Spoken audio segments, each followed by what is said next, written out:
Right then, if you've not been living under a rock for the last couple of weeks, you will know that Ineos have recently secured a minority 25% stake in Manchester United.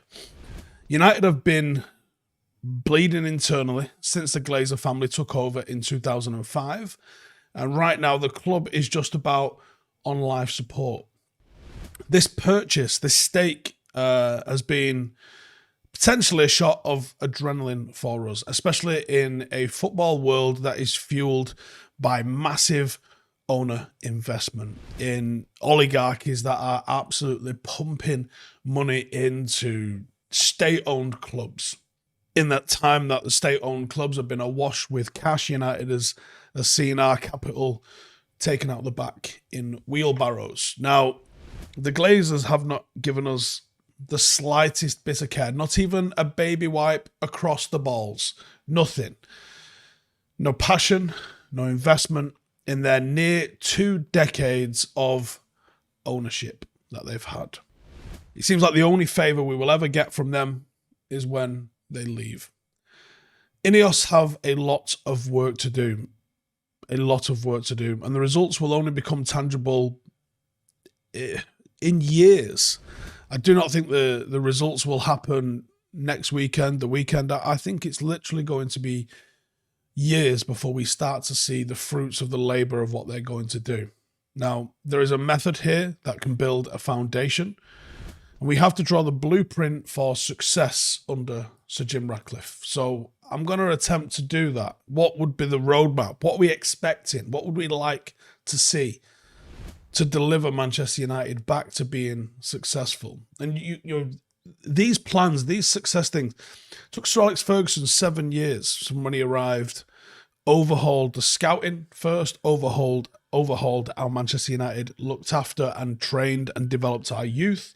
That led to success in the FA Youth Cup, that led to success in the Premier League, that led to success in Europe. It is a long-term strategy, and it has to be given long-term to win, but it has to be a good plan laid in foundations that are fed and watered and cared for and nurtured. So, number one, strategic overhaul. The first and foremost priority is to be a complete strategic overhaul of Manchester United's backroom staff. The people that are there at the moment, well, they're not good enough. And they haven't been good enough for 10 years, even though I guess there's new faces more recently. You had your chance. It's a new era. Off you pop. So Dave Brailsford seems like he's going to be the man with the experience in both sports science, organisation, and in terms of putting together an executive team. That's what Sir Dave Brailsford is good. For all of the people that are about to go, what does he know? He comes from cycling. He knows how to build teams. And that's executive teams of management types and directorships that are going to oversee change. He will appoint experts in football to do expert in football shit. He's not going to be putting the cones out and telling people how to bang one in the top corner. It's not what he does. He will be there to oversee the implementation of an executive team that can take us forward. And I believe in him to do that. His marginal gains philosophy is the kind of mentality that this club has been absolutely desperate for. And it's not unique to him. It's just something that he's been popularised for sort of spouting. Constant improvement, 1% change. Things like that quickly add up and can go beyond that. And that's what we need. We need to do something like that. Sir Alex Ferguson didn't have a catchy phrase or catchy name for that sort of stuff, but it was what he tried to do. It's what Jimmy Murphy and Sir Matt Busby tried to do. You know, this innovation, things change and time changes and things end up surpassing them, but the mentality and that desire to always be seen at the cutting edge, that doesn't. And you can bring people in that do that. That was why Sir Alex Ferguson survived multiple decades as Manchester United manager. It was because even if he didn't have the answers, he would bring in assistants and specialists who did. And it's that sort of philosophy where I think Sir Dave Brailsford will be really key. And we've spoken about these characters loads of times, bringing in real experienced football brains alongside Brailsford will unlock that philosophy. And you have to look at the club as a massive jigsaw piece. No one will do it alone, and each part has to work alongside the ones adjacent to it. Otherwise, it'll be a shit show. You have to have all the right pieces, which is all the right personnel, all lined up together so they fit nicely and they all know what they're doing. The likes of Dan Ashworth, Jean-Claude Blanc, Paul Mitchell, those are the names that United could employ. Jean-Claude Blanc, we've actually seen at a match more recently. The other two, there's just rumours and suspicion around them that it could be those. But those are the sorts of people that will help identify the negative factors and help rebuild them into positive ones. Next, trust. Now, whether it's financial strategy or facilities or recruitment, there has to be an unwavering trust that is shown to the brains in these people. If the expert says, I need the changing room to be green, then that changing room becomes green. It's not for everybody to question why on everything. There has to be trust that we're doing this because it's the right thing to do. And it shouldn't be at any cost. I would love to sit here and say that that's a valid strategy for Manchester United. Unfortunately, because of the Glazers' ownership, at any cost isn't a price we can pay at the moment. It might have been when they took over in 2005, but 18 years of Glazer ruin has meant that at any price, it isn't something that we can pay. We haven't even paid all the transfer fees for the players that play for us. They're on a credit card bill somewhere. Trust and unity across the board could save us money down the line. Investing early into the right people, as we saw Ole Gunnar Solskjaer supposedly wanted Caicedo and Haaland, when the combined fee for both of them would have been less than 12 million. To buy both of them, best part of 200 million at the time of their last move in, let alone if you tried to buy them now, which is just a near impossibility. Investing early is a risk, but with a bit of faith, that's the sort of thing that can pay off in the long run. And that trust goes for the squad and the coaching staff too. If Ineos believe that Ten Hag is the man to take us further, they have to give him the trust and the backing to get us there. It cannot be chaos behind the scenes anymore. Everybody has to pull in the same direction, and this is the method that serious sides like Manchester City, more recently Newcastle, and the likes of Liverpool, and even to a degree Arsenal, they've trusted in Arteta and they've allowed him to make mistakes and to right those mistakes. Some quotes from an interview with Marcel Boot summarise the state of the club perfectly. It says Manchester United is not only a fantastic club, but it is also a difficult club. Everything is political and commercially driven. My dismissal was a political dismissal. I've been critical of United internally. A major annoyance was the long lines and delays with United to make decisions about interesting players. Other top European clubs now have top players that we saw early on with the scouting staff. How many times have we seen that?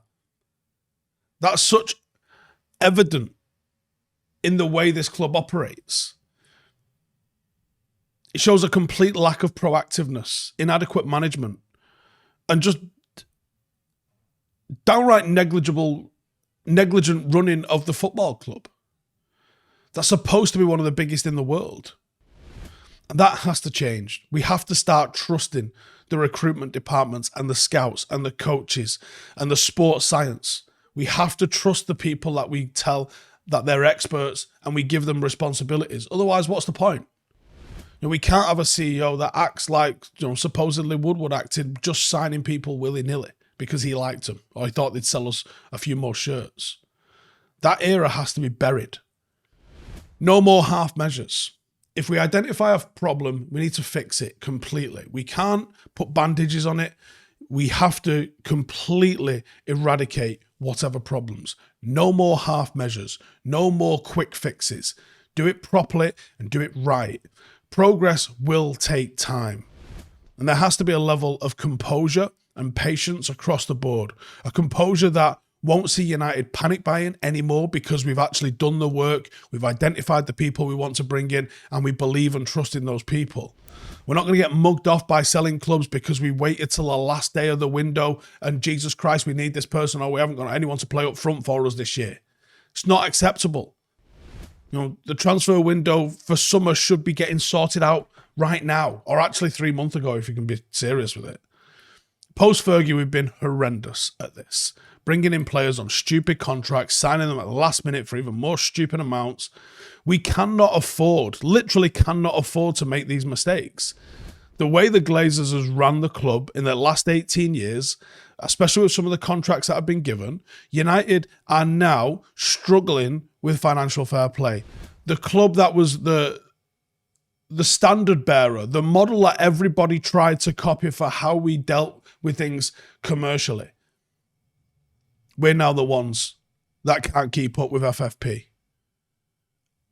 We can't keep up with FFP, and we've got a squad that needs an entire overhaul. It's an absolute joke. Clubs can't just live off commercial revenue. Barcelona, as comparable example of this. Their wages have got out of control. They're bringing in consistently now, I think for 2 or 3 years, more than $1 billion in revenue, and are still $1 billion in debt. They've activated shares of TV rights for the next 25 years, sold them, and are still dripping in debt because of the mismanagement. United can't fall into that trap. Long-term vision. As I said, these things are not going to happen overnight, and I expect speed bumps, and I expect it to be rough at times. Rome was not built in a day, and neither was Manchester United. It took decades for us to be who we really are. The biggest thing that Ineos can do from the minute they get the keys is just lay the foundation for long-term success. Go back to being patient, thoughtful, and strategic, rather than reactionary and just rash, which is what I get the impression that United have been run like in the last decade. Time is a rare commodity in modern football, and I understand that. Expectations are high, and people demand instantaneous success. United can get there, but it ain't going to be quick. Not when everybody else is demanding it at the same sort of speed. You got to go and build those foundations properly, and then you can stand up to the next level. But you can't skip the levels. You have to put the work in. The most important things riddling the club at the moment, 2 things. The Glazers and the power that they wield over the football club still, and the debt which they put upon the club. And that's not getting fixed within a couple of months. If things start to turn around for us, then we could see the end of the Glazers. And I don't think there'll be true, sustainable, real success until we are rid of the Glazers. But we can make it better while they're still kind of on board, which is what I'm hoping the football control going to Ineos can bring. Stability is absolutely crucial. And even if that means that we make sacrifices on the pitch in the short term to get the best in the long term and set us up to be effective in a couple of years' time, then so be it. I would rather wait another couple of years and do it right than maybe see one title and then nothing for another couple of decades. I can be patient. We've already waited 10 years. I'm not enjoying it, but I can still be patient if we're going to do this the right way. And then we have to measure the success. So success can be measured a ton of different ways, and it's totally individual and relative to whoever's doing the measuring. For United, expectations are going to be winning the league and competing for the Champions League. And I think that's correct. I'm not going to sit here and tell you that survival in the Premier League is its own triumph, because it's not. I expect far more from Manchester United. I expect the team that calls itself the biggest in the world to act like it and to play like it. Once all of this is in place, we might start to reap the rewards. And we will measure our success on silverware. And Sir Jim's already said that in his own words and his statements. And that mentality alone, one, the desire to engage with people at the football club and to talk about success in terms of trophies, not engagements on fucking Twitter, or the commercial success, is already a world away from what we've seen with the Glazers and how they ran the club. Winning is a must at Manchester United, but long-term success has to be the aim. It's baked into our marrow. That's who we are. Consistency is key, and there is a lot to do for Ineos. I'm excited to see how it's going to pan out.